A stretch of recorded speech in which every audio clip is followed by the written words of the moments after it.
they went all in with the Sauce Gardner trade, right? All in. Give you a couple of number one picks here. Then Daniel Jones breaks the leg, and then he tears the Achilles. All right, you're signing Phillip Rivers. Are you kidding me? I mean, by the way, you know what hasn't been talked about enough? Sam Ehlinger decided he didn't want to come play for the Colts. Why? You would have been. I know Denver activated him to the roster anyway, but he would have been maybe a starting quarterback this weekend. Pro Football Today, only on SportsGrid. Look, the trend continues to go to Blake Corum. He's still available. I can't believe he's still available. So if you have Kyren Williams, you got to have Blake Corum on your roster. And if you don't have Kyren Williams, I think you still want Blake Corum on your roster. You got to have these insurance policies on your roster at the very least. Even in a shallow league, if Blake Corum's floating out there, don't let him float out there. The last thing you want to have happen is for him to end up on some other team and then taking you the next couple weeks to win a championship. Fantasy Sports Today, only on SportsGrid.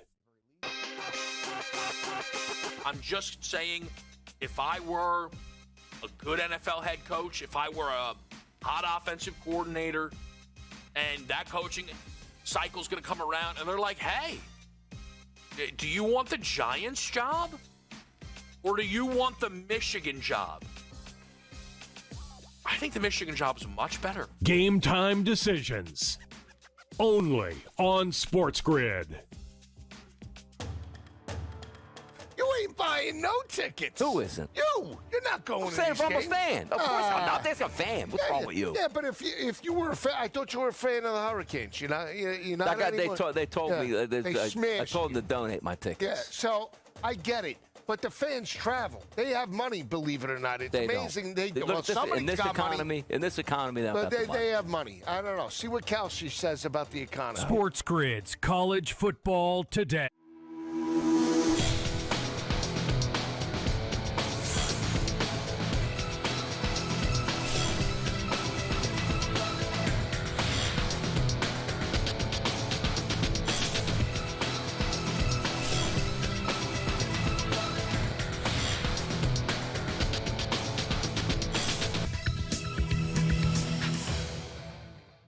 Good afternoon. Welcome to NewsWire here on SportsGrid. Happy holidays to all of you as we approach a huge Christmas Day slate of National Football League games. And of course, we're here covering it all for you. On today's show, Adam Kaplan joins us, our SportsGrid insider. We'll find out who's moving up and who's moving out in his circle of trust. We'll also get into the latest in college football playoffs, a very exciting weekend, at least for a couple of games, I guess you would fair to say. Also the latest in baseball's hot stove, some National Basketball Association breakdown as well. And we'll also get into everything that's happening over at Sporting News. Vinny Iyer is going to join us on the show. And from USA Today, we have Jacob Kamaker. So those are our guests here on the show as we cover the National Football League and sports betting as well. Before we get to last night's game in the National Football League, let's talk about the Chicago situation, which is going on right now with sports betting. How about this story? The Sports Betting Alliance has warned the mayor of Chicago, Brandon Johnson, today that its members may stop offering online sports betting in the city at the start of the year. One of the biggest sports betting markets in the country. In the proposed budget, a letter sent ahead of a planned meeting said the new proposed budget introduces a new city licensing requirement for online sports books, but doesn't give any standards for creating a risk of non-compliance. This includes DraftKings, FanDuel, and also a 10.25% new city tax on online sports wagering. So certainly they're going to need to come to some sort of agreement here in January, or Chicago may not have sports betting in the future. Meanwhile, yesterday in the National Football League, one of the best games of the day ended up being the game last night. The New England Patriots come all the way back to beat the Baltimore Ravens, and the Patriots are headed to the NFL playoffs. 28-24 the final. Drake May comes through in the clutch. Big story on the Ravens side was Lamar Jackson, who was injured in this game. Stu Huntley, by the way, their backup quarterback, also injured in this game as well. But the Patriots certainly doing their very best Tom Brady-esque impression, courtesy of Drake May, who's been fantastic and is among the favorites to win the MVP in the National Football League. Here's Mike Vrabel on the team's comeback win on the road. Our quarterback, battled, and our receivers came through, and our runners, and it was I felt like it was a big team win. It was a huge team win. Andy kicked the ball well. So again, it was just. We lost a lot of guys. A lot of guys went down. A lot of guys stepped up, and we're going to have to get healthy. But I think that this was a great win for us. John, home field advantage is sort of built into the culture of the team, built in the culture of your tenure here. How disappointing is it to have 6 losses at home this year? You got to play winning football at home if you want to win at home. You know, we haven't done. Now we had 2 or 3 of those games where we were, behind the 8 ball. So I'll acknowledge that for sure. But you got to play winning football whether you're at home or on the road. It really doesn't matter. That's what you have to do, and we haven't done it enough. Meanwhile, the Detroit Lions' chase for the postseason looks like it could be coming to an end. They're going to need to win their final 2 games. The Packers are going to need to lose their final 2 games. Will it happen? We'll see. The reason why was the Pittsburgh Steelers went into Detroit yesterday and hang on to win 29-24, a wild finish in the game between these 2 teams. It almost went to 8 p.m. Eastern, kind of a crazy ending, where Amon-Ra St. Brown at the goal line was charged with offensive interference and then pitched the ball to Jared Goff, who went in for the touchdown, and then that was declined, and the game was over. Crazy ending. Anyway, Mike Tomlin gets a big win for his Steelers. It looks like they're going to win the division. Certainly happy with the performance. I'm just so appreciative of the men that I work with and the fight that they displayed individually and collectively. Certainly wasn't perfect. A lot of adversity, some of it created by us, but they didn't blink, and that's what's required this time of year. We also talked about the game's got to look a certain way this time of year, and it certainly did. We were able to run the ball and stop the run, and we kind of rode that wave in terms of controlling the game. Somebody on our network picked the Jacksonville Jaguars to go to the Super Bowl. I don't know who that was, but man, they're getting closer. We'll have to figure that out. 34-20, the Jags go on the road and beat the Broncos. They have the #1 record right now going in the AFC right there with New England. Big performance again from Trevor Lawrence, who's been so fantastic down the stretch. The Broncos were favored. The Jaguars win, probably the biggest win in the Liam Cohen era, and he talked about that after the game. Very impressed. Very impressed with the way these guys have continued to compete. Trevor, the offensive line, had to shuffle a few things. I thought they protected really well. Did some really good things in the pass game. Parker Washington stepped up in a huge way. All those guys, I think he threw it to about 7 different receivers in the game, whatever it was, and guys just keep battling and making plays. Meanwhile, the Carolina Panthers are now in the driver's seat. Who had that one in the NFC South? The Bucs, as the 2.5-point favorites, get upset on a game-sealing interception by Baker Mayfield at the end of the game. Very odd game plan, too, for Tampa Bay, not throwing the ball all that much in this one. Very strange. Anyway, Dave Canales will take it. His Panthers, all they need to do is win out to win the division. Okay, came down to taking care of the ball. We got one, and it was the right one. We talked as a group. We talked about moments that come up, and we had a last drive where we had to put it together to get ourselves to get points and take the lead. The offense came together, made some plays right there on that drive, and then defensively, they were moving the ball pretty good right there on that drive. Christian Roseman had an opportunity on one. Pass, didn't get it, but just keep playing ball, being in the right spots, and good things come to you when that happens. So I'm really proud of the group, the way that they stay together, talk the whole time. A lot of great communication happening on the sideline, just drive in and drive out, trying to figure out the different things on both sides that was happening. And got to give a lot of credit to the Bucs. The way they played us made it really hard for us to run the ball today. With mixed success, but they settled into some things, and Bryce and the boys made some plays to keep us alive. Buffalo Bills do not cover, but they win against the upstart Cleveland Browns, who seem to play a lot of close games these days. 23-20, Buffalo wins. They're probably headed to the playoffs as well. All right, college football over the weekend. In case you missed the playoff, the big upset of the weekend was Miami taking care of Texas A&M. A&M was all the way down to about 2.5 3-point favorites at kickoff. It was a very highly contested defensive battle that Miami wins 10-3 thanks to 7 sacks of Texas A&M. The Aggies had the ball on the goal line or close to it toward the end of the game. They could not come through. Mario Cristobal's era now coming to a crescendo. Of course, they will now play Ohio State next round, but here's a recap from Cristobal over the win against Texas A&M. Resiliency, toughness, just found a way to continue to just keep, pushing through some difficult situations. The defense was off the charts the entire day. We found ourselves finally running the football and getting some chunk yardage. It took a while. We were all over the, we were up and down on offense. And just a great response, turned the ball over both by the defense, getting the ball back.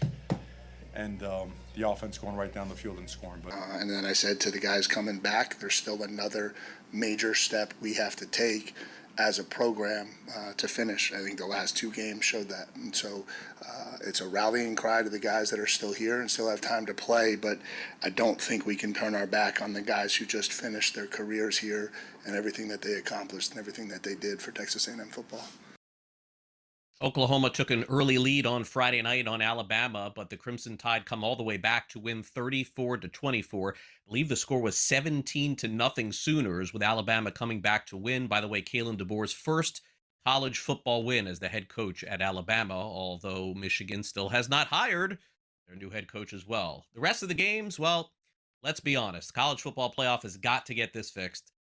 Somehow got to create a system where you don't have these kind of blowouts. Oregon defeated JMU 51-34. At least James Madison covered the point spread in this one, but it was not competitive from start to finish, so Oregon moves on to the next round. And then also Ole Miss took care of business against Tulane. In case you missed that one, it was a dud, 41-10. Second straight time this season that Mississippi crushed Tulane. They were 16.5-point favorites. The game was over at halftime because the Rebels had 497 total yards of offense, but got to get this figured out a little bit with college football's playoff. Needless to say, also, Minukata Murakami has signed a 2-year contract with the Chicago White Sox in the hot stove, $34 million. He had 56 home runs a few years ago. We'll be right back with Vinny Iyer.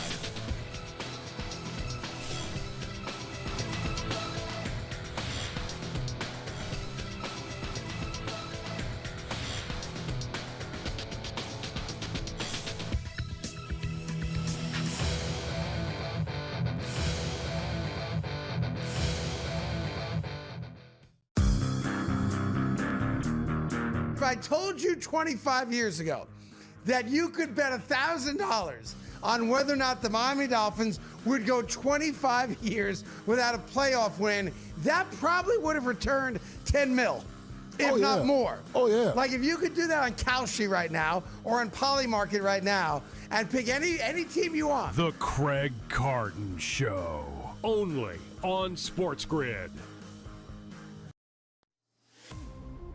Michael Jordan retired at the age of 30 in 1993. He missed the 93-94 season. Furthermore, he came back for 17 games in 1995 when he gave up baseball. And when I mean gave up baseball, he gave up baseball on March 18th and came back to basketball March 19th, which means no ramp up, no training camp, no nothing. Pro basketball today, only on SportsGrid. You ain't buying no tickets. Who isn't? You're not going I'm to saying these if I'm a games. fan. Of course I'm not. There's a fan. What's wrong with you? Yeah, but if you were a fan, I thought you were a fan of the Hurricanes. You're not anymore. They told me. They smashed I told them to donate my tickets. Yeah, so I get it. But the fans travel. They have money, believe it or not. It's amazing. In this economy, but they have money. I don't know. See what Kalshi says about the economy. SportsGrid's College Football Today. I'm just saying, if I were a good NFL head coach, if I were a hot offensive coordinator, and that coaching cycle's going to come around, and they're like, hey, do you want the Giants job? Or do you want the Michigan job? I think the Michigan job is much better. Game time decisions, only on SportsGrid.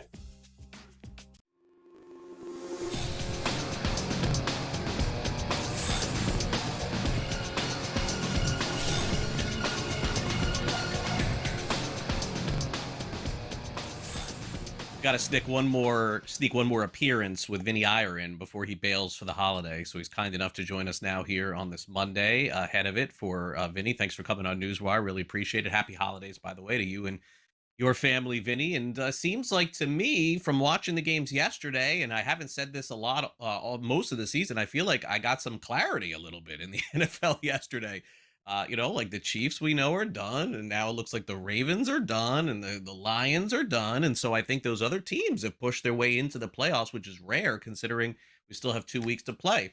Speaking of which, Vinny, the team that I think put their foot down yesterday on the playoffs and eliminated the Baltimore Ravens were the New England Patriots, 28-24 in this one. 380 passing yards for Drake May, which means that the Patriots are probably going to win the division. They're definitely going to be in the playoffs. I would say, Vinny, they're probably going to host a home game. And on the side of the Ravens, without Lamar Jackson and having Snoop Huntley, even with a win against Pittsburgh coming up, they already lost to them once. So I think we know who's in and who's out in this one. Yeah, the Ravens also have to deal with the Packers before then next Saturday, and the Packers are still tough, even if Malik Willis has to start that game. They should have probably beat the Bears on Saturday had they not made a few mistakes late in that game. So that's going to be very tough for the Ravens to rebound. So they're not going to even get that opportunity probably in Week 18 to win that game. So when you look at the Patriots, they needed this one badly. The Bills were right on their heels. The Bills didn't look all that good. I mean, Josh Allen struggled against some rounds, but it would have been first place given up. And the Patriots needed this statement. They needed that comeback. They needed Drake May to play at that high level in the second half to prove that they're not fading anywhere. And it was well timed because the Broncos lost. So that number one seed is up for grabs for the final 2 weeks here. And I think the Patriots would seem to have the momentum after the Broncos lost to Denver or to Jacksonville in Denver. Right. Yes.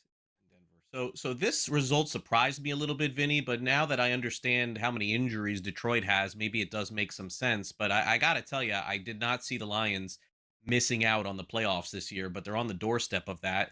Pittsburgh 29, Detroit 24. Of course, everyone talking about the end of that football game where the Lions nearly came back after being down and ended up winning it. But it seemed to me like Pittsburgh finally found the secret sauce, which is go back to playing Steelers football, Vinny. Like, just give this ball to those two running backs. I mean, Gainwell's come on nicely.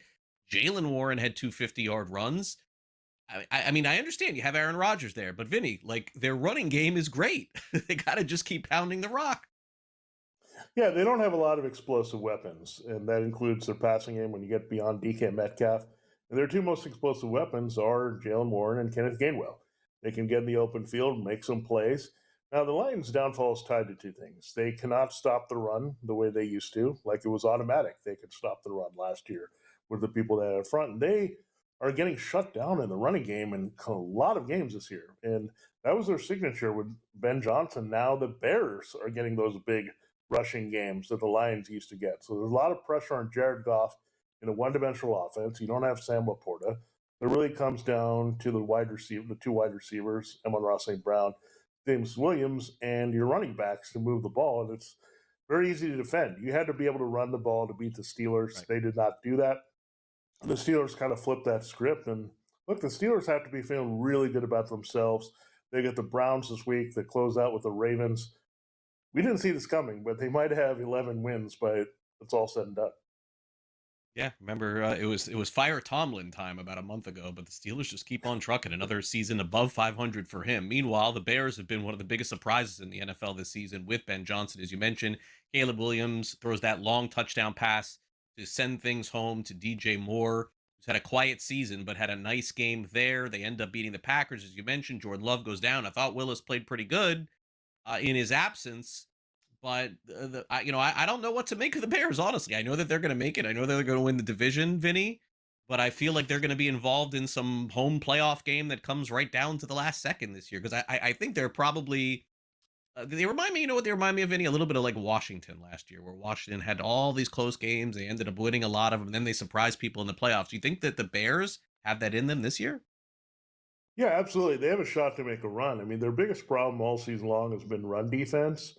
And the Packers, look, they were a bit limited in that area. And the other thing the Bears do really well, I talk about the rushing mojo that the Lions lost. The Bears have that with now DeAndre Swift, Kyle Monangai, the rookie from Rutgers. They can run the ball in every game.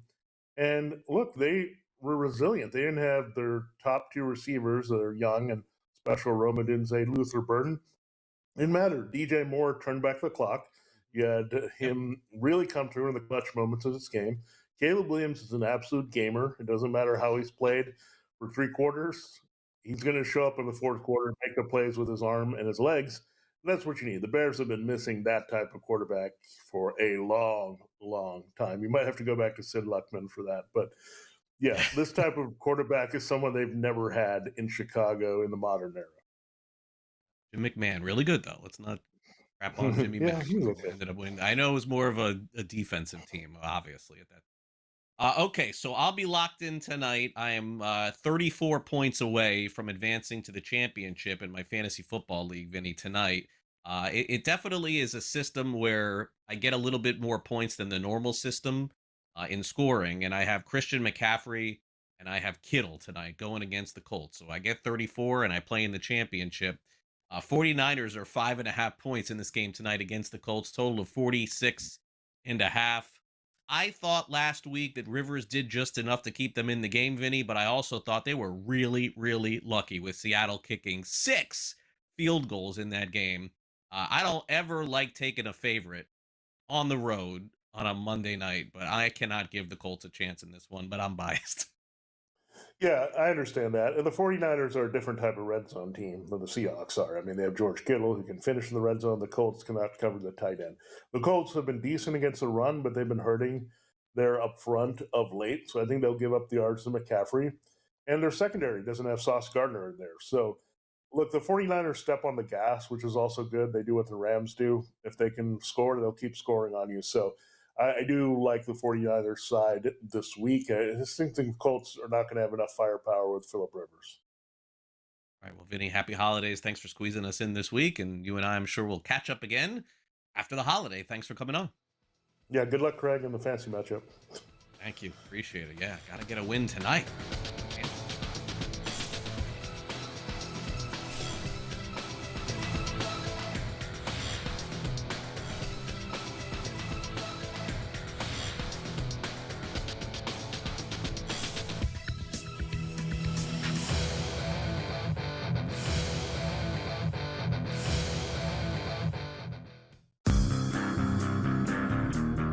If I told you 25 years ago that you could bet $1,000 on whether or not the Miami Dolphins would go 25 years without a playoff win, that probably would have returned 10 mil, if not more. Oh, yeah. Like if you could do that on Kalshi right now or on Polymarket right now and pick any team you want. The Craig Carton Show, only on SportsGrid. Michael Jordan retired at the age of 30 in 1993. He missed the 93-94 season. Furthermore, he came back for 17 games in 1995 when he gave up baseball. And when I mean gave up baseball, he gave up baseball on March 18th and came back to basketball March 19th, which means no ramp up, no training camp, no nothing. Pro basketball today, only on SportsGrid.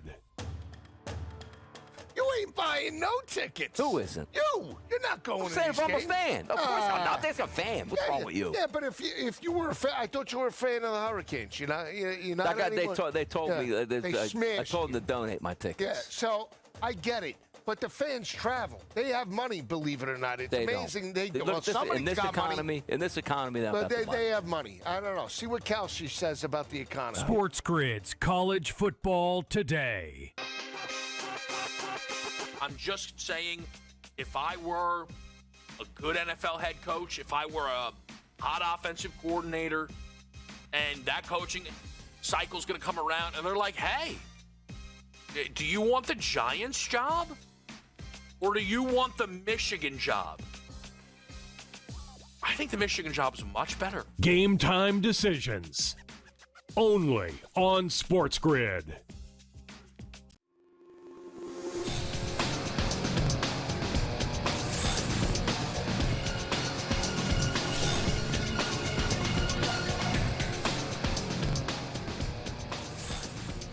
Welcome back to NewsWire here on SportsGrid. Unfortunately, some coaches have to be on the losing side of Sunday, so we'll get to that here as the Broncos' winning streak comes to an end. Dan Campbell does his best to get the Lions back in the game, and the Tampa Bay Buccaneers have free fallen since October. Time now for the SportsGrid at Sound Off.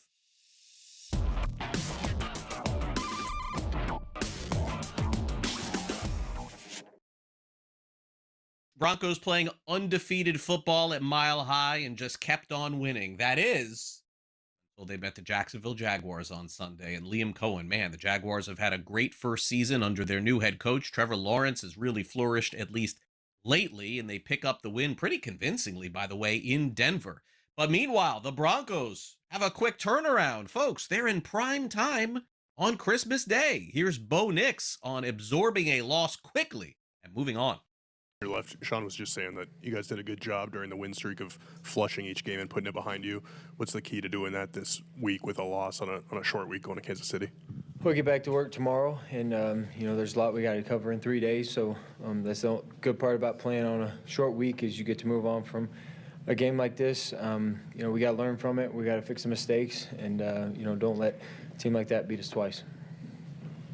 Well, obviously, at the end there, saw a lot of emotion from everybody after Pat was hurt. What was just going through your mind, and can you sort of take us through that from your perspective? Well, you never want to see somebody in that situation, and I feel responsible because I threw it, and it's you can say it's part of the game, but you just never want to see it, and you really pray he's okay. Can be back out there as soon as he can, but it's just one of those things that you wish you could avoid, but that was a tough situation. Meanwhile, the Detroit Lions need 2 wins and also 2 losses from the Packers to get into the playoffs. Big favorites against the Steelers and could not come through. As Vinny Iyer mentioned, had a lot of trouble running the ball against Pittsburgh yesterday. But Dan Campbell said very proud of the way the team came back and were just this close to getting the win. Frustrating. I was proud of the way the guys fought. We fought our way back in that and had an opportunity to win the game, which is ultimately what you want, but we weren't able to close it out. And at the end of the day, that's on us. I mean, we did that. We're the ones who put ourselves in that position where we had to try to score on the last play. But some of the efforts were outstanding, and it was just too little, too late. A lot of we just didn't make enough plays.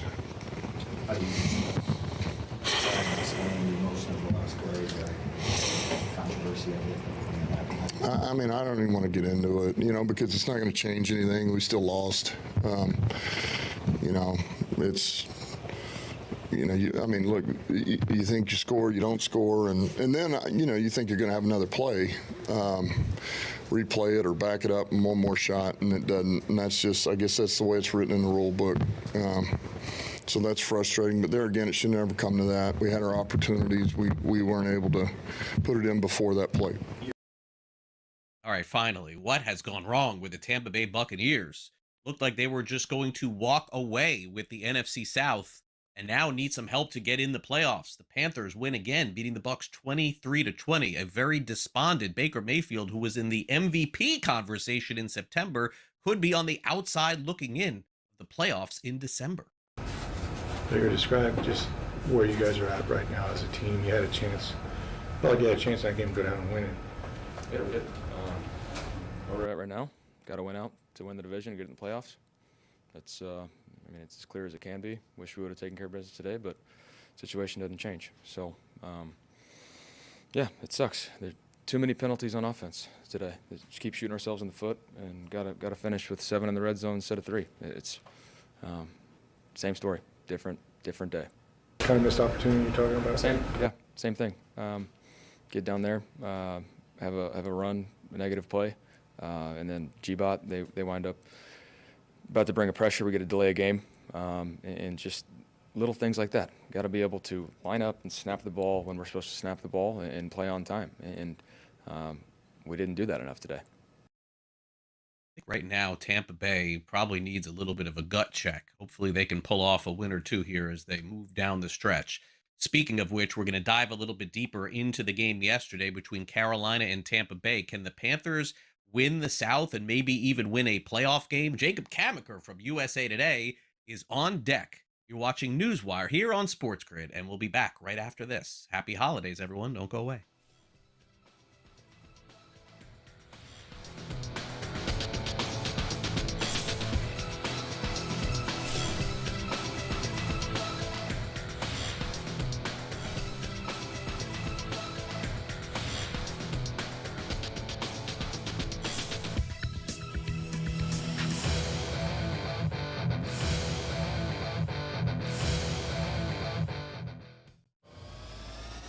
they went all in with the Sauce Gardner trade, right? All in.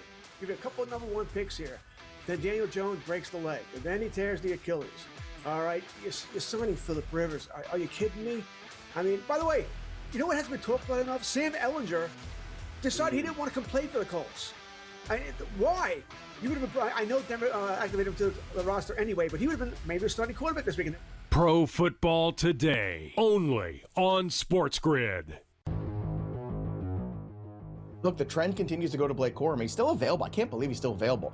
So if you have Kyren Williams, you got to have Blake Corum on your roster. And if you don't have Kyren Williams, I think you still want Blake Corum on your roster. You got to have these insurance policies on your roster at the very least. Even in a shallow league, if Blake Corum's floating out there, don't let him float out there. The last thing you want to have happen is for him to end up on some other team and then taking you the next couple weeks to win a championship. Fantasy Sports Today, only on SportsGrid. I'm just saying, if I were a good NFL head coach, if I were a hot offensive coordinator, and that coaching cycle's going to come around, and they're like, hey, do you want the Giants job? Or do you want the Michigan job? I think the Michigan job is much better. Game time decisions, only on SportsGrid.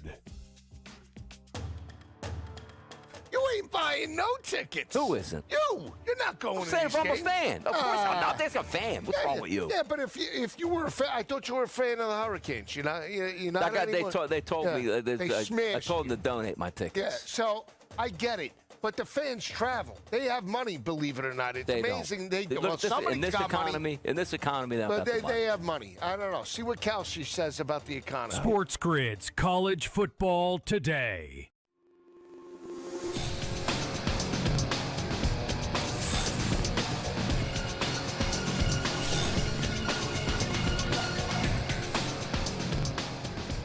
Welcome back to NewsWire here on SportsGrid. Craig Mish, very happy to have for the holidays Jacob Kamiker back in the house from USA Today. As we get ready for the NFL playoffs, Jacob, we are almost there. Jacob, of course, has his eye on the Packers all the time, naturally, and the New England Patriots based on where he lives, too. We'll get to all that. But first, Jacob, one of the biggest surprises in the NFL this season simply has to be the Carolina Panthers. They pull off another miracle win, 23-20. They beat the Buccaneers, are now in the driver's seat to win the division. I know Tampa Bay is still favored here, which is kind of crazy if you look at the odds on FanDuel. Bucs are minus 170. Panthers are plus 130, Panthers are plus 135. But I don't know. What am I missing here? It seems like Carolina is better than Tampa Bay. Yeah, Craig, the only thing I can find in the odds is the fact that this game is this division is almost certainly going to come down to their Week 18 meeting, and the winner of that game will almost certainly win the division, unless the Panthers beat the Seahawks this week and the Buccaneers somehow lose to the Dolphins. I don't think both of those results will happen. I imagine the Buccaneers will get right a little bit against the Dolphins team that's kind of falling apart and doesn't have much to play for, but you're right that the Panthers have just been great this season, really, better than expected. Dave Canales deserves a lot of credit for the work he's done with that team. They have a strong young coaching staff, and Canales has brought along Bryce Young nicely. He's turned into a quarterback who plays steadily, doesn't make many mistakes. He had a really solid stat line against the Buccaneers yesterday, and the Buccaneers secondary has been their big issue in recent weeks. They're dealing with a lot of injuries there. They seemed to get healthier ahead of last week's game, but it still wasn't enough to be able to fully contain the Panthers. And then the offense for Tampa Bay has just been a little discombobulated as well. I think a lot of the injuries there have been problematic for them. Mike Evans, Bucky Irving, Chris Godwin all missed time. So they're trying to get back into rhythm, and they just haven't been able to do it yet. And Baker Mayfield's regressed a bit. So it's sort of like this perfect storm of factors lining up for the Buccaneers to fall apart at just the wrong time. So they're still behind in the division race technically, but they're in control. If they can win Week 18, they still get into the playoffs, Craig. Yeah, I mean, the only thing they could really hang their hat on is the fact that these games have been really close. The game that they lost to Carolina by 3, they lost to Atlanta by 1, they lost to the Saints by 4. So, yeah, I mean, it's like they're right there. So variance tells you maybe they could win the next 2 and win the division. But I honestly, Jacob, have lost confidence that they could go far in the playoffs for me at this point. Now, on the flip side, I am loving the fact that the Jacksonville Jaguars, who my producer Frank and everyone made fun of me at the beginning of the season for picking to go to the Super Bowl, are right there, 34-20. The Jacksonville Jaguars go on the road and beat the Denver Broncos. Trevor Lawrence is playing his best football of his career. It helps that Travis Etienne has been really good. And Jacob, that trade that they made to get Jacoby Myers looks like the steal of the trade deadline at this point. Denver, to me, will be fine. They'll host a home game. They certainly will have a shot. But I think the Jaguars, maybe what I'm trying to say here, Jacob, speak to the fact that the league is really wide open at this point. I mean, it's fair to say you want to back Josh Allen in Buffalo when they're playing. True, I get that. But beyond that, is there like a superstar player in the league that you think would guarantee getting to the Super Bowl at this point? I certainly don't feel that way.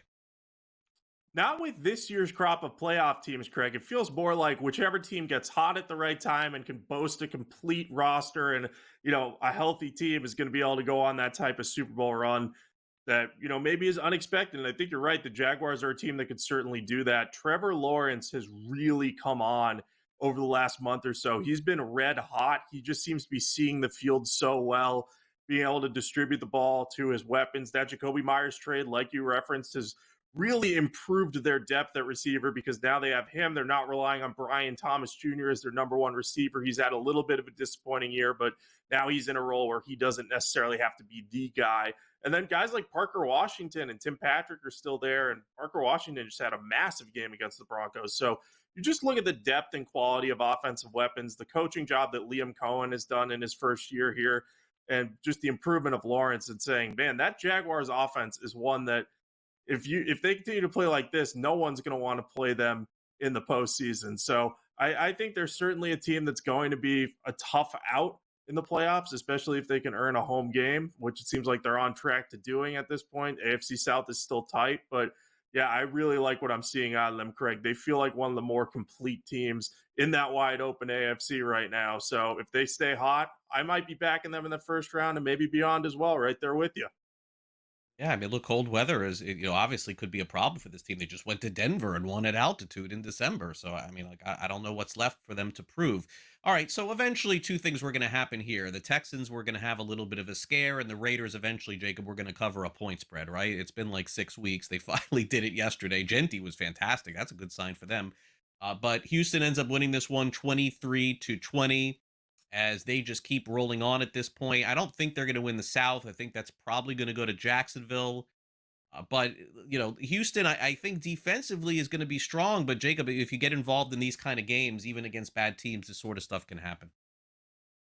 Yeah, I think if you look at the Texans, their defense is very strong, Craig. But over the last 6 games, they've been a little inconsistent against the run. I believe they've allowed 126-plus rushing yards in 3 of their last 6 games. And we saw Ashton Genty, like you referenced, had a massive game. The Texans weren't fully able to contain him. It's almost like their game plan was just to try to rattle Geno Smith as much as possible and say, hey, if Genty beats us a lot throughout the game, so be it.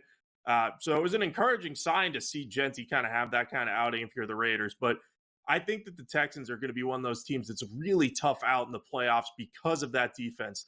They're just so good at containing opposing passing attacks that it's going to be very hard for a team if they get down against the Texans by a touchdown or 10 points or 2 possessions. Making a comeback against that defense is not going to be easy. So I think they're a team that they're probably not going to win the South, like you said. I think the Jaguars play the Colts and Titans to close the season. And if they win out, they win the division. But I think as a wild card, if the Texans end up playing a team like the Broncos or the Patriots, that's a matchup that would scare me if I'm either of those teams, because the Texans defense, if they have a big outing, they can beat pretty much anyone. And I'm not reading too much into their result against the Raiders. I think they knew they could beat the Raiders basically with one hand tied behind their back. So they weren't kind of at maybe their best, but I expect we'll see their best moving forward.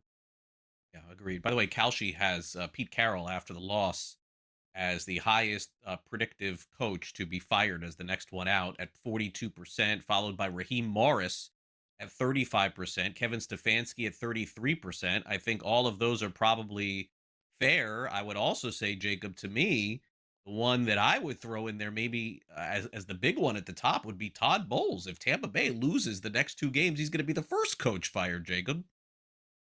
Yeah, I think Todd Bowles seat is scorching hot, Craig. I just think if they don't make it into the playoffs, Buccaneers are going to have a tough time justifying after their collapse keeping him, given that they haven't had a deep postseason run with him. Now, Todd Bowles has done a good job taking over for Bruce Arians there. Maybe not the greatest job, maybe not as high as the expectations were there, haven't fully lived up to them. But I thought he's done a really good job of typically hiring really good offensive coordinators. You know, you had Dave Canales end up getting a job after 1 year there, and Liam Cohen, I believe, did the same thing. So Bowles has hired the right guys. This year, though, things just aren't working out. So I anticipate his seat will be hot, even if the Buccaneers manage to worm into the playoffs. Pete Carroll, I'm a little interested to see how that plays out, because the Raiders have, not shown much patience with coaches in recent years, but that was never going to be an easy situation for Carroll. I mean, that roster was terrible. And yeah, they had some missteps in the offseason. Probably getting Geno Smith with the supporting cast they had didn't make sense. Drafting a running back high when you have arguably, if not definitively, the worst offensive line in the league didn't make a lot of sense. But I think you kind of have to give Carroll a couple years because he's a respected veteran coach. But it'll be interesting to see. Mark Davis, he has a quick trigger finger, so we'll see what happens there. He definitely does. Do you have any opinion on tonight's game, 49ers and Colts? Any pick? I think the Colts are going to keep this one close and might win it. 49ers playing for are already in the playoff spot, still trying to stay in the division, but I think the Colts will play desperate tonight, Craig. All right, Jacob. Happy holidays to you and your family. We'll catch up next week. Thanks again. Sounds good. Take care, Craig, and happy holidays. Donnie Right-Side's up next.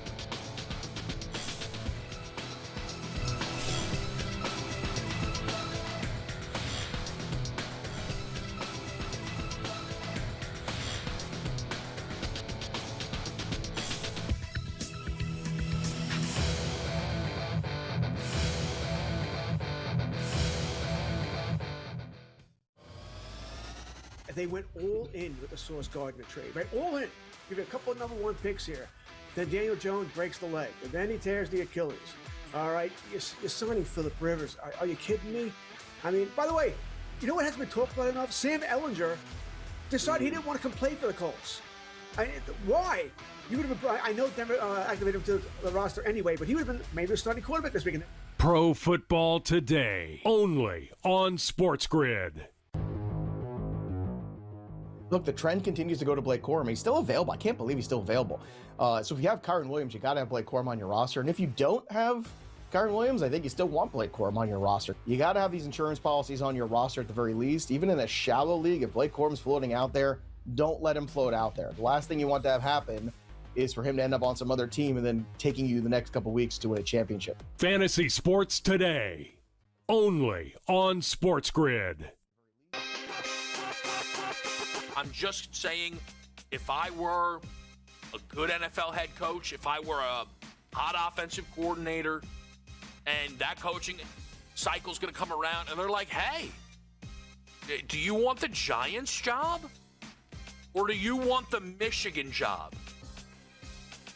I think the Michigan job is much better. Game time decisions, only on SportsGrid. You ain't buying no tickets. Who isn't? You're not going I'm to saying these if I'm a games. fan. Of course I'm not. There's a fan. What's wrong with you? Yeah, but if you were a fan, I thought you were a fan of the Hurricanes. You're not anymore. They told me. I smashed told them to donate my tickets. Yeah, so I get it. But the fans travel. They have money, believe it or not. It's amazing. In this economy, but they have money. I don't know. See what Kelsey says about the economy. SportsGrid's College Football Today.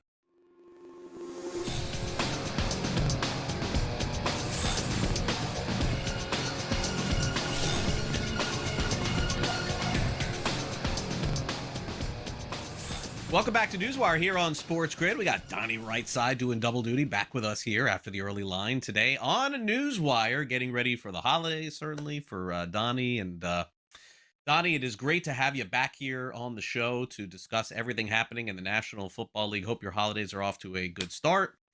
And I hope that your Eagles are going to continue to play like they have recently. They're not going to get these bye weeks against the Raiders and the Commanders. Eventually, it's going to get a little tougher. But maybe, Donnie, this is what the doctor ordered. When you're hitting that slump button like they did a couple of years ago, they never found their way out of it. Last year, they win the Super Bowl.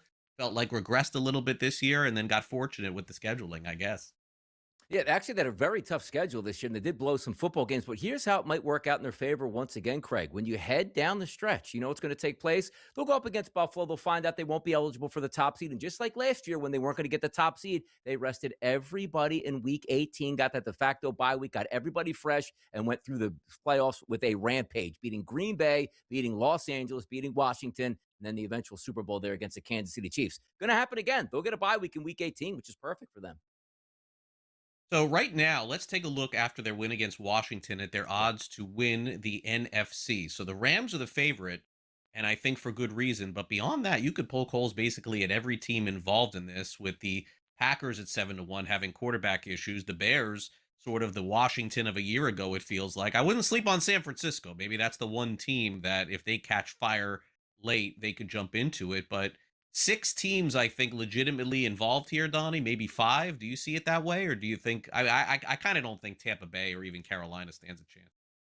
No, I don't think they do. And I think it is right there. Like the Los Angeles Rams are on that plus 230 point. When they are healthy pound for pound, coaching staff right down to the players, they're the best team in the NFL overall, let alone the NFC. But I do think it is intriguing when you take a look at the Philadelphia Eagles at a plus 460 price. If you look at them the past couple weeks, they've been basically a month now without Lane Johnson, who's their best offensive player. And that offense seems to kick it up a notch. And you see the overall record when he plays versus when he doesn't play. Jalen Carter is their best defensive player. He's been down multiple weeks. Both of those guys expected to be back for Buffalo. If they're healthy for the playoffs, it does change the dynamics. But also from a Rams perspective, they want to be at home in the Dome for the playoffs, Craig. They don't want to go on the road. They don't want to play in Philadelphia once again. For some reason, the Eagles have their number. I'll take a look, though. The Chicago Bears, Craig, they really intrigue me. Let's just say they do wind up with the number 1 overall seed. That team's just getting better and better, and a quarterback that's learning on the fly. The toughest thing is to handicap and go up against a team with a quarterback that's tough to sack in the pocket with an electric arm and can make plays off schedule. I love what I see out of the Chicago Bears, the cardiac Bears, Craig.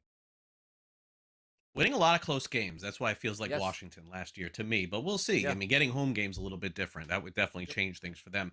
Meanwhile, hey, Jim Harbaugh's done a great job with the Chargers. Within a year, he's made this team into a contender. They crushed the Cowboys 34-17. Herbert had a nice game. It's good that they got Omari and Hampton back. It looks like he's a solid running back. Their defense is now playing well again. I still wonder about that offensive line, Donnie, if it could, hang with some of these better teams. Like, I think Houston would be a horrible matchup, by the way, for the Chargers if those two teams ended up playing that first Saturday game.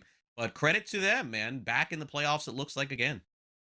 Yes, they have a great quarterback here who's mobile. And thank goodness he's mobile and can scramble out of the pocket and make those plays because that offensive line isn't good. Let's just say, Craig, going through this NFL season, if they didn't get all those devastating injuries on the offensive line, would we be talking about the Chargers as the best team in football and the bet that you have to make in the AFC playoffs? Maybe so, because you're looking at the top, the Denver Broncos, certainly they're vulnerable. The Jacksonville Jaguars, I love that game yesterday, Craig. You look at the Broncos and the Jaguars. I actually thought the Broncos were the better football team there, but here come the Jaguars, week after week improving on offense. And who's going to say, Craig, over the past 5 to 6 weeks, the best offense in football is in Jacksonville? Liam Cohen has been absolutely spectacular. A 5-1 price right now in the Jags, one of the hottest teams in football in a wide open AFC, could make some sense. It really could. I never would have thought I would be saying that about 2 months ago. Before the season, Donnie, the guy that you're talking to right now, picked them to go to the Super Bowl. Oh, there you go. They're there you go. On SportsGrid. True story. Everyone laughed at me. Okay. Laughed at me the whole season. But I liked.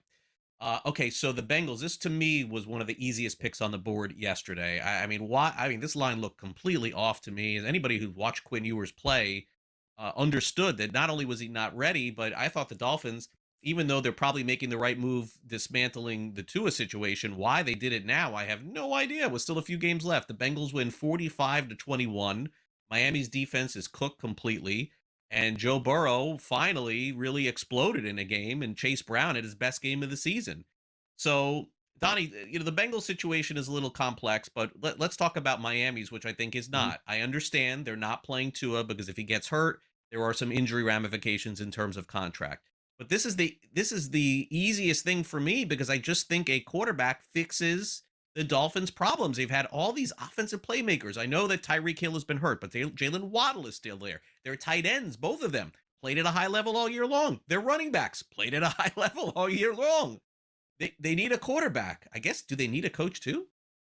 No, I think they keep the coach. I do. Because, when you have an offensive schemer, who, if you ask around the NFL and coming into the Miami Dolphins, we thought this, Craig, would probably be one of the hottest teams by now after so many years with McDaniel at the helm. But understand this. Tua Tagovailoa, he can't come back. And for the people even out there saying, well, you can't cut Tua because he goes against a salary cap. I think you're in a complete rebuild mode until you find your quarterback. So what does it matter if you have to eat 50 or 60 million against the cap next year just to clear that out? Because the one thing that you hear is, well, they're better off just keeping Tua Tagovailoa. What's he going to be in the locker room and how many questions are going to be asked? And if you do bring in a young quarterback, he's always going to be looking over his shoulder. I think there needs to be a clean break in the offseason for the health of the Miami Dolphins, and maybe in a couple years they can compete. Don't worry about those salary cap restrictions. You're not going to compete anyway if you're looking to a younger quarterback next year. Just cut Tua, move Tua, try to restructure him against the salary cap, then move him for a 7th-round conditional pick. It doesn't matter. Just get him out of town. You think Marcus Freeman takes this job with the Giants with all of the rumors popping around here, Donnie? I really didn't see this one coming, but maybe just with everything happening to Notre Dame, them not getting in the playoff and certainly backing out of the bowl game too, does Marcus Freeman see his chance to jump now? By the way, it's a great fit, him and the New York Giants. But from a Giants perspective, for me, I don't actually like this. If you feel you have Jackson Dart as your future quarterback and he's your franchise guy, you got to go with the offensive guy. Do you want a musical chairs? Like, if Freeman comes in and he's really good and the offensive coordinator is good, in 2 years, Jackson Dart's going to have another offensive coordinator. Look at Jalen Hurts in Philadelphia. Yes, we have a solid head coach, but every single year it's a new play caller that you're trying to gel with. If I'm the Giants, I'm hiring an offensive guy. Even though I love Marcus Freeman, I just don't think he fits with the New York Giants, but I don't think the Giants want to fit with him just because of the quarterback situation, Craig. Great stuff as always, Donnie. Thanks for weighing in. Happy holidays. We'll talk again soon. See ya. We'll be back with Rich Sermonillo.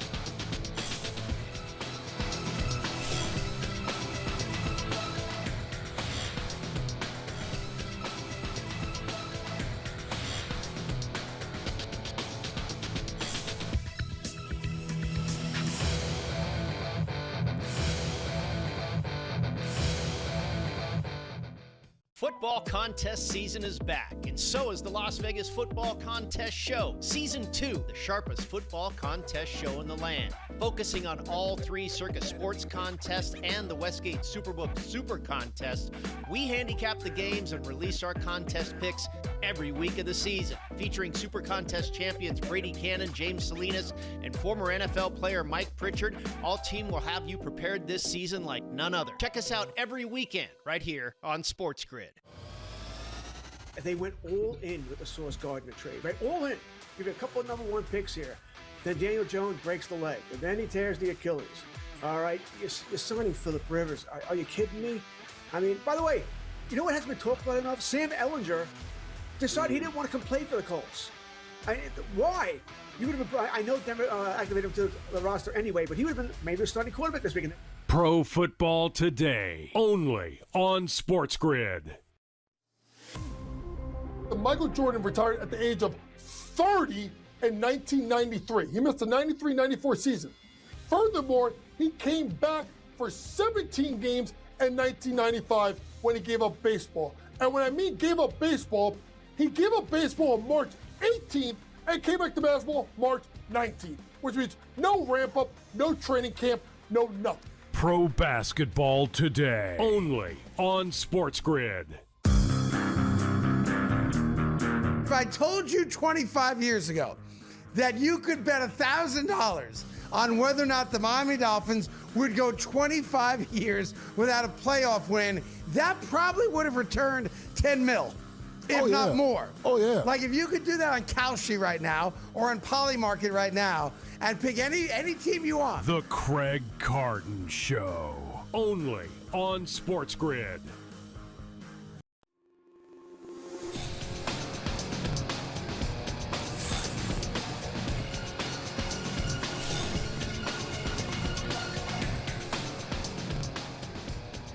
Welcome back to NewsWire here on SportsGrid. Round 1 of college football playoffs has come to a close. Now we'll start to get the great matchups, so to speak.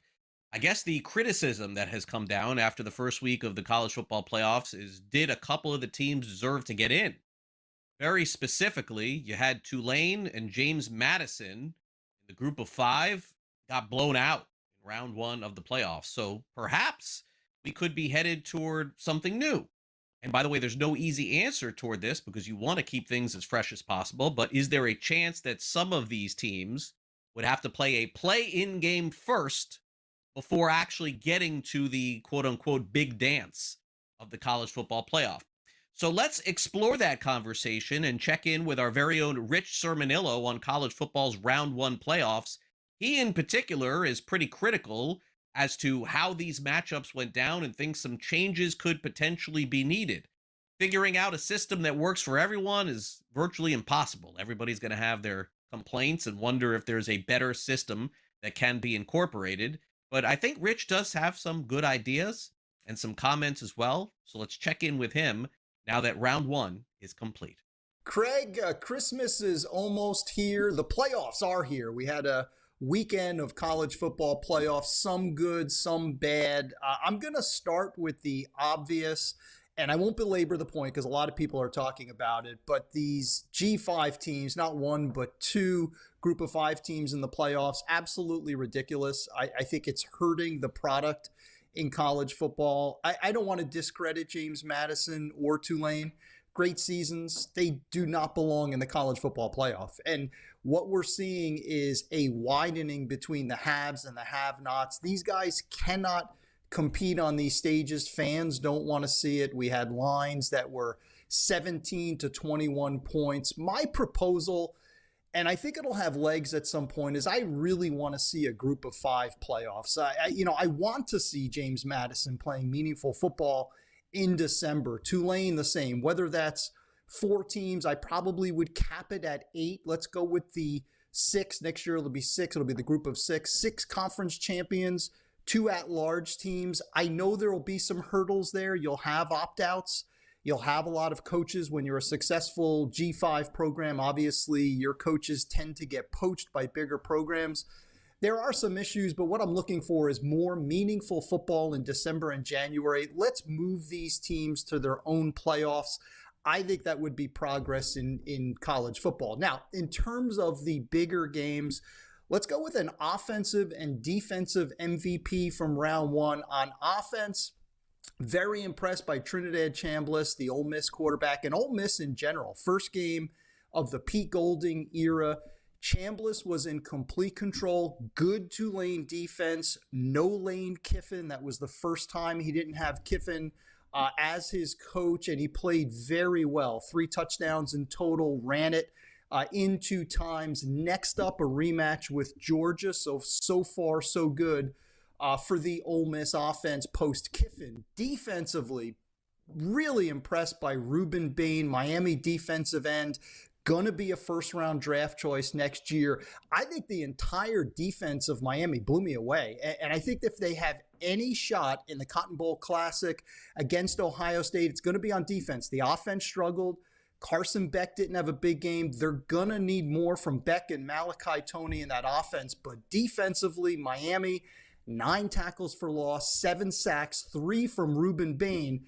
Going to be fun to watch them against that Ohio State offense on New Year's Eve. Now, I love the bowls. I love picking the bowls. We're off to a great start. This is what we do 365 days a year. So we know these rosters. We know the assistant coaches when there's turnover. Tonight, give me Southern Miss plus 4.5 in the New Orleans Bowl. They immediately made a change when Charles Huff left for Memphis. Blake Anderson, offensive coordinator, now the full-time coach. I think Southern Miss has a better team than Western Kentucky. Getting 4.5, neutral site, going to take the Golden Eagles. UNLV, I love against Ohio, laying 4.5 in the Frisco Bowl. Ohio lost their head coach. He was actually dismissed from the program, so a lot of turmoil. Ohio struggled to finish line. UNLV was great down the stretch. Ohio has not faced an offense like UNLV all year. Little Christmas bonus for you, Craig. I'm going with Hawaii getting 2.5 at home against Cal. Cal lost their head coach. Hawaii rarely loses at home. 6-1 ATS this year in Honolulu. 17-5 last 22 against the number as a home dog. And quickly on Saturday, love the under in 2 games, Arizona Bowl and especially the New Mexico Bowl. Give me the under in both of those games.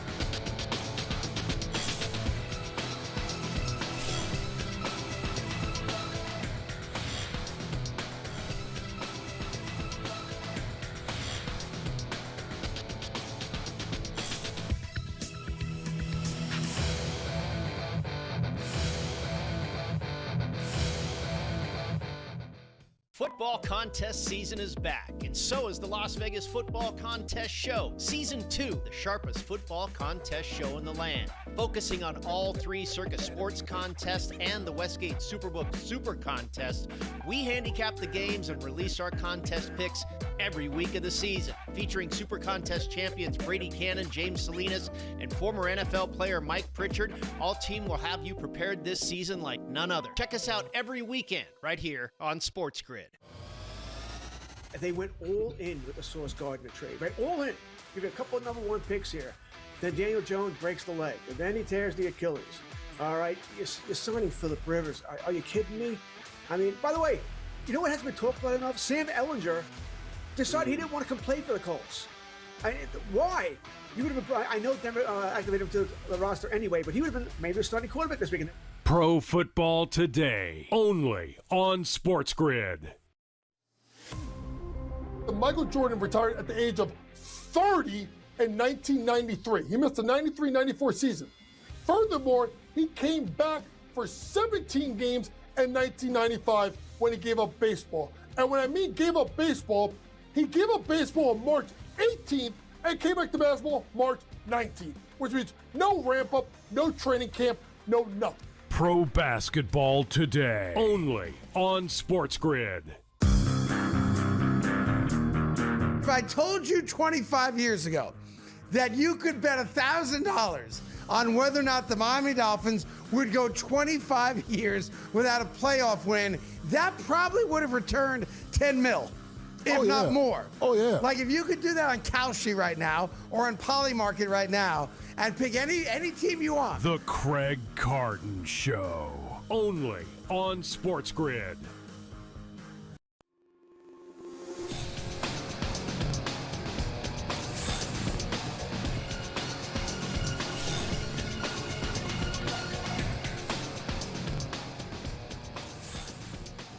Welcome back to NewsWire here on SportsGrid. Always great to catch up with Adam Kaplan. He's our SportsGrid insider and usually appears with us every Monday here throughout the National Football League season and beyond. Adam, happy holidays. It's great to catch up with you here on the show. Let's start off with something that I haven't seen happen as of yet, and I'm very curious your thoughts on this one, which was yesterday's Steelers-Lions game, and DK Metcalf of the Steelers goes over to a individual, and it looked like he took a swipe at him. This is what I don't understand, Adam, which is they said that it was because he was not assessed a penalty, the NFL could do nothing about that. But if DK Metcalf was carrying a gun and shot another player on the field, I don't think they would allow him to play in the second half of that game. And I know I'm being facetious here. It's a little bit of apples and oranges, but you see where I'm going with this here. I don't understand how, and again, I think Metcalf, he'll be okay, and he'll get to play in the NFL again, and he'll play later this year or next year, and fine, we all make mistakes. I get it. But how did they not act on that one? I can't understand it. Yeah, I thought he would be disqualified, but let me explain, though, what's going to happen from now on. This is what in talking to the league office in situations like this, what they do is they review the video, okay? It's not one size fits all. They want to gather the information, so they're going to look at the TV copy. Okay. And then what they do is they find out from the people locally what precipitated this. Was there any history with the player? Is there any history with this fan, by the way, was a Lions fan? It's ever happened before? What did he say? Because for DK Metcalf to feel that way, they had a swipe at the guy. Did he say something that was way over the line? That you need to know that stuff before you act. I know the way the NFL rules on these things. They don't just say, okay, that's it, we're not going to look at it. They're going to take all the information in before they make a decision. But I will tell you, in real time, when they showed what happened during the game, I was like, wow, I'm surprised he wasn't thrown out. What's going on here? But you mentioned it, there was no flag thrown, so obviously that's part of it. But look, the Steelers, by the way, they found a way to win the game. And what, Craig, and I have to go back years, I've not seen a week, this is week 16, and we're finishing up tonight, with the Niners and the Colts in Indy. One of the strangest, most enjoyable weeks I've had. The way that that game ended, which you brought up, was fascinating, really incredible. Yeah. But that Seahawk game, you and I have not been on since that Seahawk-Ram game, so many different storylines, so many different things happen on Thursday Night Football. One of the really one of the best games that I've seen in a long time. I just thought I was mesmerized by that game with the Seahawks and Rams. Yeah, no, look, it's overall been a fun season, mostly because it's just been very unpredictable, and it still feels that way at this point. That anyone could win. I said earlier in the show, beyond Josh Allen, who can take over a game and is the best player by far to me in the National Football League, anything is on the table here. Like that guy, I would rule out nothing. But beyond that, it's anybody's. So the Packers probably watching very closely in that game yesterday with the Lions losing, because it opens the door for them to maybe make the playoffs without their starting quarterback and their backup quarterback. So Jordan Love with a concussion, they got a short week to play Saturday. Malik Willis with an injured shoulder, and he certainly looked fine enough to start once again this year. What a great backup he's turned out to be. But will either of them be ready to play this weekend? Yes. So first of all, what they'll have to do is they're going to get Love through the concussion protocol. He's got to go through it. Now, Matt LaFleur, the head coach, did say after the game he was feeling better, so they have to see how he goes through the week, and they're on a short week. Their practice week will be Tuesday, Wednesday, and Thursday. They're all almost certain to have a walkthrough on Tuesday, walkthrough on Friday, then the game on Saturday. Now, Malik Willis is an interesting guy. I remember I was at the Senior Bowl his year, and he had a shorter guy around 6 feet, huge arm strength, but super raw. He needed a ton of work, and you saw it with Tennessee. He was not ready. I talked to coaches who work with him. You like the player, really good kid, works hard, but super raw. And Matt LaFleur, give him credit. I've been critical of LaFleur, but he's done a really good job of managing Willis. He threw the ball really well. You're absolutely right, Craig, to point that out. He made some really good high-level throws. I was like, wow, I've not seen this much out of Willis before. And again, LaFleur knows what he's working with. He's also working with a very, very deep pass target group. Now, so we'll see what happens with Love. That they don't know whether he'll be cleared or not, but he's going to have to get cleared by Friday to be able to play. Now, with Willis with the shoulder, LaFleur did say that he expected to be very sore because it didn't look great. They got to get through it. Now, teams typically on their 69-man roster, the 53-man active roster, and the 16 practice squads, so they call it 69-man roster, typically have 3 or 4 quarterbacks. The Packers only have 3, 2 on the 53, 1 on the practice squad. The other quarterback is Clayton Tune, is on the practice squad, who started 1 game in his 2 years, Craig, with the Arizona Cardinals. He's another Senior Bowl guy who's a timing and rhythm quarterback for a pretty good fit for the West Coast offense, kind of like Mac Jones, not as talented as Jones, to be clear, but he's that type of quarterback. But they're in a tough way here. Look, the Packers going through what they're going through now, with a loss to the Bears. It's not a lock they're getting into the playoffs, by the way, but the percentages are well over 50 that they'll get it. But it's not a lock here. It's not a lock here that they're going to get in. No, but again, if they win the final week of the season, even if they lose to Baltimore, I still think that will get them in. And they may be better off just sitting those guys and just making sure that they get to play week 18. Speaking of which, I think, look, end of an era with the Chiefs is at the end of the Harbaugh making the playoffs era with the Ravens. I mean, Lamar Jackson got hurt yesterday. I thought they were going to win that game. I mean, to me, that was a surprise. I mean, maybe similar to Thursday night, too, where it looked like the Rams had the Seahawks beat. But I felt like the Ravens had that game won. That was probably the toughest loss for Harbaugh in a long time. Craig, it's funny. I pick usually anywhere from 3 to 7 games. I've been on a roll lately, but not this week. The only 2 games I picked right out of the 6 or 7 that I picked, the 2 games you mentioned, I picked Seattle to win it. I looked like a chump in the third quarter. I'm like, boy, I'd miss on this one. And I picked the Patriots. Now, you talk about the Patriots game. This is where you have to like the way that Josh McDaniels is coaching his young quarterback, Drake May. Drake May was a guy, Craig, and just in my reporting on May and coming out for the draft 2 years ago, very erratic with his accuracy, really big-time athlete with a great arm, doesn't play the right way, he's very wild, wants to do things his way in terms of, okay, he wants to make this spectacular play like Josh Allen, and that needed to be coached. Josh McDaniels has settled him down, and by the way, May also looked like he was on the right path. I know from talking to Patriots coaches or anyone associated with the Patriots, after last season, he was a little bit more advanced than they anticipated he would be. This year, I vote in 2 polls. The one that I'm really proud of is the Pro Football Writers Association. Is the deepest one. Wait, I know the AP is more recognized, especially for incentives, but every NFL team, you'll see them tweet it out when we at the Pro Football Writers Association put our awards out. Drake May will be number 2 to me to Matthew Stafford. No. Is Josh Allen in the running? Absolutely. He's had some tough games. Yeah. But Drake May is having a breakout season. I am absolutely stunned at how well he played. And he turned it over twice, but hung in there mentally, Craig. That is huge for a young quarterback. Yeah, he did. Okay, so here in South Florida, Adam, everybody, now questioning why the Dolphins made the change from Tua to Ewers, who looked completely incapable of running their offense. Their defense looked incapable of covering Chase Brown, which was weird because Brown has not had a good year, and all of a sudden just blew the Dolphins apart. And it feels like those wins that they had were really fraudulent in the middle of the season and may have cost them another high draft pick, Adam. I don't know which way the Dolphins are going to go from here, but they do have look, Tyreek Hill will probably be gone, but they had Tyreek Hill, they had Waddle, they had A-Chain, they had an offensive line that was decent. The results should have been better, and somehow it feels like McDaniel is going to be back with them next season, which I'm honestly surprised about. Look, as I've told you for months here in SportsGrid, whatever show I've been on, that the owner, Steve Ross, I've been told many times, really, really likes Mike McDaniel. Thinks he's brilliant. But the problem is they're most likely going to have a new general manager.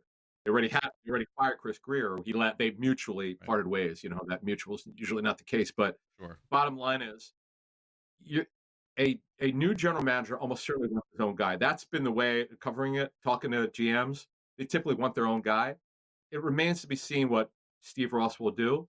That's not etched in stone. But again, he does like Mike McDaniel a lot. All right, we'll take a quick break. We'll be back with more with Adam after.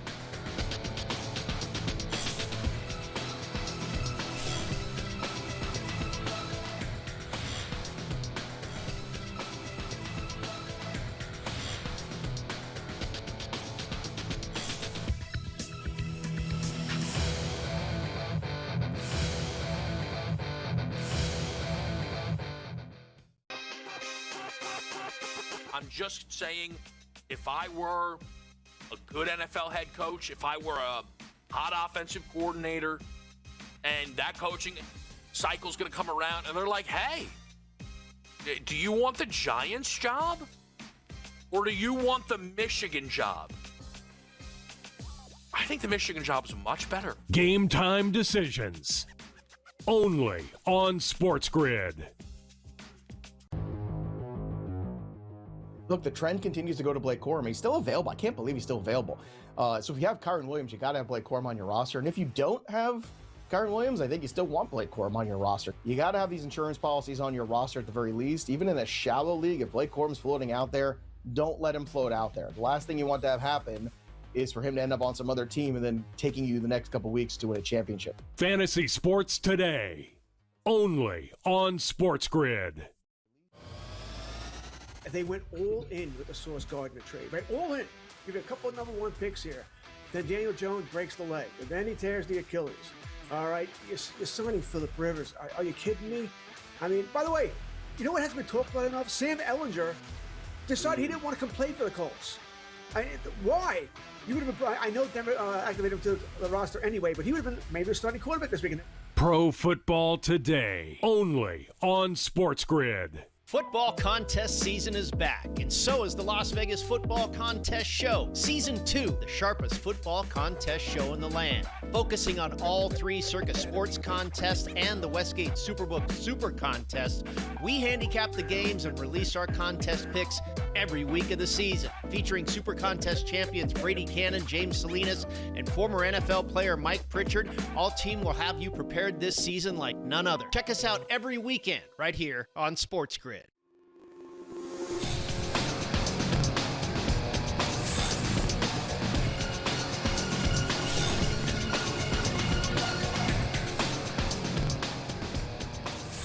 We're back with our SportsGrid insider, Adam Kaplan. And of course, naturally, we're coming down to the wire at the end of the season. And some games are going to be determined, by the way, in the next couple of weeks, who has the top pick in the NFL draft. Looks like Fernando Mendoza, the Heisman Trophy Award winner, probably going to be the number 1 overall pick from Columbus High School here in South Florida, by the way. But Adam, let's take a look at some of these starting openings for 2026. Yes. And I think that there's going to be a lot more than what we're even going to see right here, which are the Jets, the Cardinals, the Dolphins, the Browns, the Colts, and the Steelers. Although I would say Shedeur Sanders has done a good enough job for me, at least, to see him compete for that job next season. And I have seen some funny stuff where I've seen, hey, why doesn't the Colts send Kyler Murray to the Dolphins and the Dolphins send Tua Tagovailoa to the Cardinals? I don't think either fan base should be happy with that. No, not at all. So what I do this time of year, late December, early January, I start working on that's really where I start my draft coverage. I'll go to the Senior Bowl, go to the Combine. I start to get an idea, okay, how do you really feel about your quarterback? Most important position in sports. Sorry, hockey goalies. No, it's the quarterback position. So so as we get started on my list, my initial list is not nearly as long as last year. And you make a fair point. Other things may pop up. But the Jets clearly don't know. They missed already. They missed from Justin Fields Bailey. They owe him $10 million of his cash next year, fully guaranteed. So even if he's off the roster, they owe him $10 million. They don't know who their quarterback is. The Cardinals don't know who it is. They're going to do their best to move Kyler Murray. It's going to be hard. I don't expect him to have a very good market. He's coming off the sprained foot, and he's a shorter quarterback. He's not for everybody, but there are also a lot of teams that need quarterbacks. The Dolphins with Tua, we know where that's headed. They got to get rid of that $54 million. It's fully guaranteed for next season. Good luck. They're going to have to absorb a lot of that money if they trade him, though. Trust me on that one. It's going to be hard. The Browns, Shadour's made some really good throws. He's shown he could scramble. He's not really a runner, but he could scramble.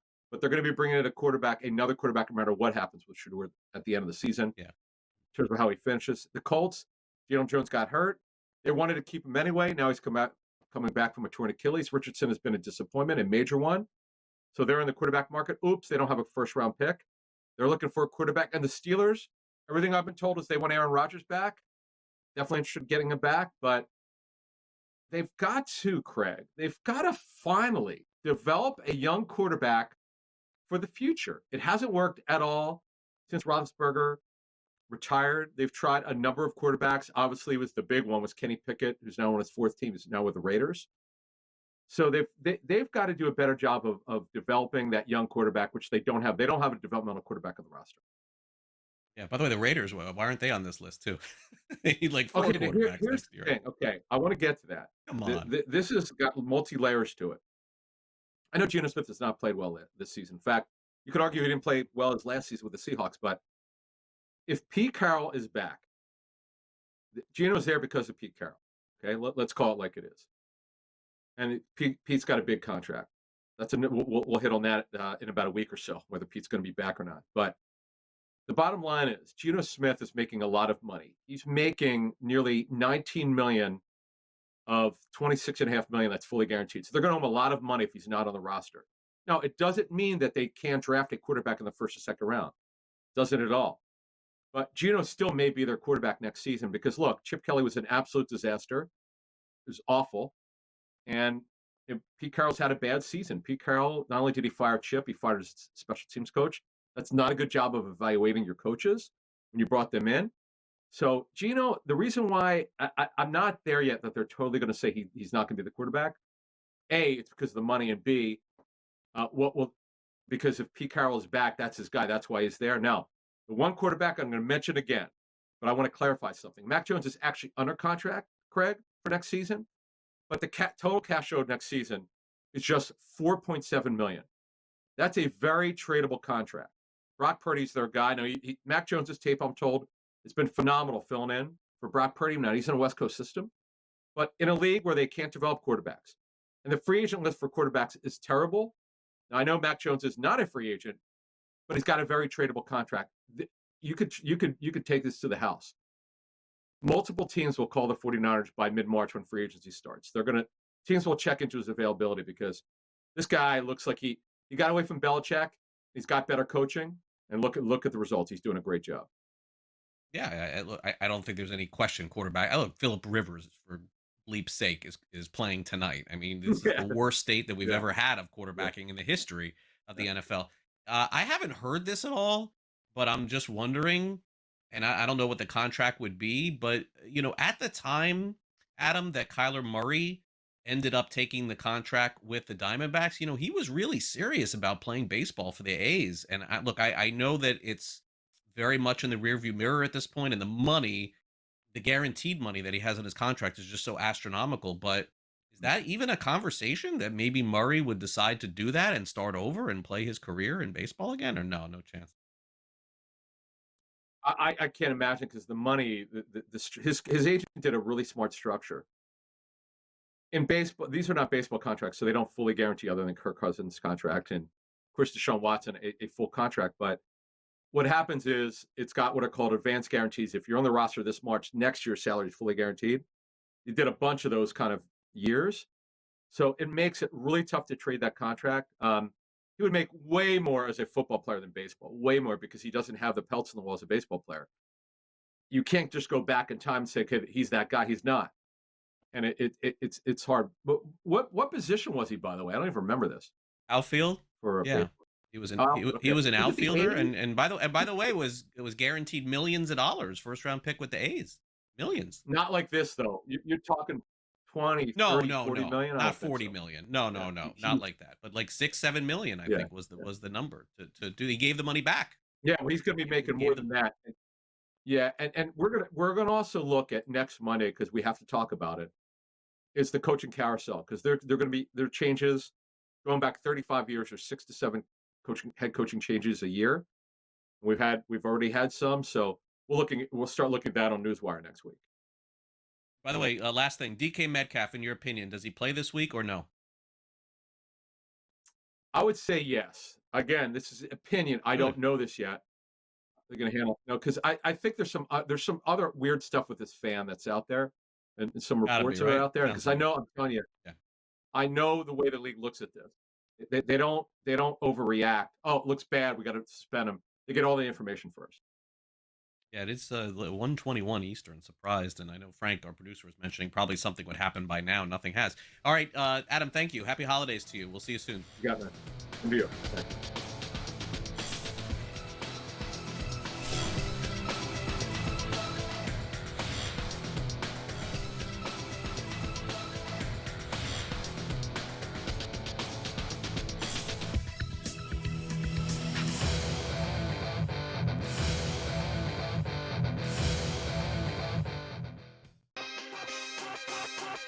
I'm just saying, if I were a good NFL head coach, if I were a hot offensive coordinator, and that coaching cycle's going to come around, and they're like, hey, do you want the Giants job?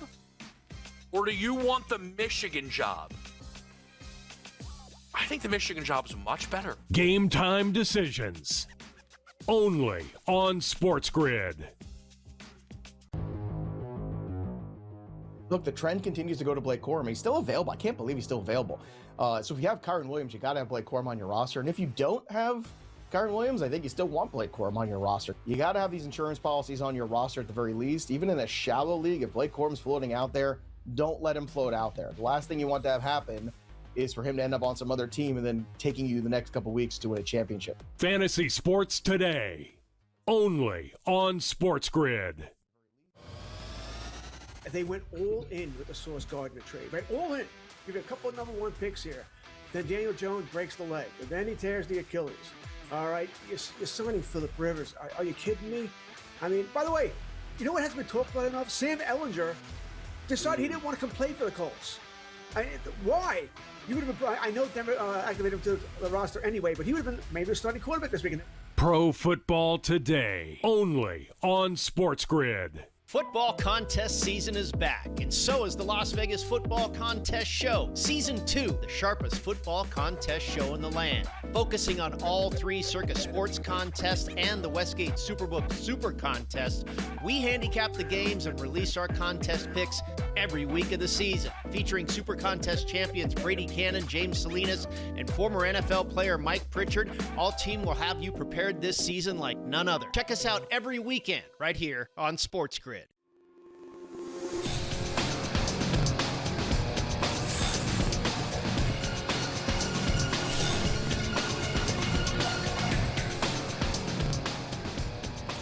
Welcome back to NewsWire here on SportsGrid as we get ready to wrap things up. A very significant change at the University of North Carolina in terms of coaching. Unfortunately, a coach in college basketball is going to be suspended for something that he did on the court, and an NBA player is making the most out of his marketing. We'll get to that and a whole lot more. It's time now that we wrap up the show with some last licks.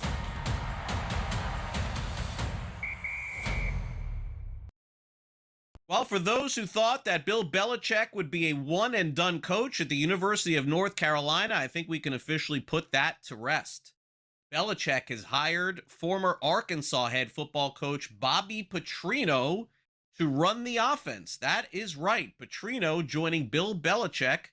On 3 Sports is reporting earlier this morning that he will head to North Carolina. Petrino, of course, coached a lot of successful teams, of course, in college football, and there's no question that this guy can run a team, but he's had a lot of off the field issues in the past too that have made him sort of move around the game in college football as well, not to mention the National Football League for a period of time. So Bobby Petrino now goes to Chapel Hill, and I think really the bigger story out of this is that Belichick is absolutely returning to coach at North Carolina, or else this kind of hire would not be made. Petrino and Belichick, a match made in heaven in college football. Ed Cooley is the head coach for Georgetown, and he made a very big mistake on the college basketball court the other day. He threw a water bottle. That's right, a water bottle, and it ended up hitting a kid in the face. Ouch. You don't see this that often in sports, but it happened, and now Cooley, after throwing the bottle and hitting the kid, again, it was an accident, has been suspended for tonight's game against Coppin State. Now, keep in mind, the Hoyas are 32.5-point favorites in this game, so they may not need him. But here is Cooley after the game apologizing for his actions. All right, so first and foremost, I have to apologize to the Nyakun family. Really frustrated, didn't realize I threw my water bottle and it hit Messiah and his mom. So, you know, definitely out of character for me to be so frustrated. But really, you know, that's not called for, and I'll call them and make amends to that. Just totally out of character, of frustration. So I apologize to the fans. I apologize to our players, university. Totally out of character for me to be that way. Only John Thompson had that same humility, right? Ed Cooley doing the right thing there after the game this weekend, apologizing. Obviously did not mean to do anything wrong, and we'll give him a pass. And looks like the university has decided this one game is enough for that suspension. It does feel right to me. Okay. Let's move on now to the National Basketball Association. You guys may not have been following this very closely, but Jaylen Brown, who is a superstar, absolute superstar in the National Basketball Association, has had a couple of different issues on the court this season that have nothing to do with basketball.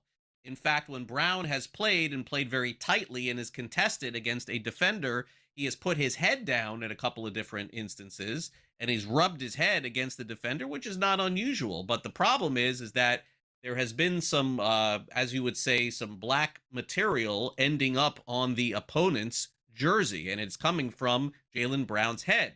And he has been made fun of to say that he's using some sort of spray hair on his hair, and Brown, has really just shrugged it off. But it's happened a couple of times. Now we've learned that Brown has used this to market a new hair company, a new replacement hair company. So really good job by Brown and his agent. Listen, I can tell you myself, nothing wrong with losing your hair. It's going to happen. It's how you just sort of get over that, which is the key. And Brown is turning this into a pseudo marketing deal with a new company and a hair replacement issue. So good job there. I think, LeBron James is another one who's always, they say, yeah, just shave your hair. Just shave. I've heard that too. Just shave your hair. Easier said than done. Believe me. It's like the last thing that you end up wanting to do, but eventually it all comes for you. For me, I think it's coming for us. I don't use any spray. All right. I don't know how we got here. That'll do it for our show today. Thanks to Jacob Kamaker from the USA Today. Also, thanks to Vinny Iyer from Sporting News. Of course, our SportsGrid insider, Adam Kaplan, and Donnie Rightside, who you can catch on the early line each and every day, exclusively here on SportsGrid. We'll be back with you for another edition of NewsWire tomorrow. We got Monday Night Football tonight, so make sure you catch Game Time Decisions and In-Game Live this evening between the Colts and 49ers. Hopefully we pick some winners for you. I'll be back with our next edition of NewsWire tomorrow at 12 o'clock Eastern. Thanks to Luke, and for Frank, happy holidays to all of you, whatever you're celebrating out there. See you for our Tuesday edition of NewsWire tomorrow. Have a great day.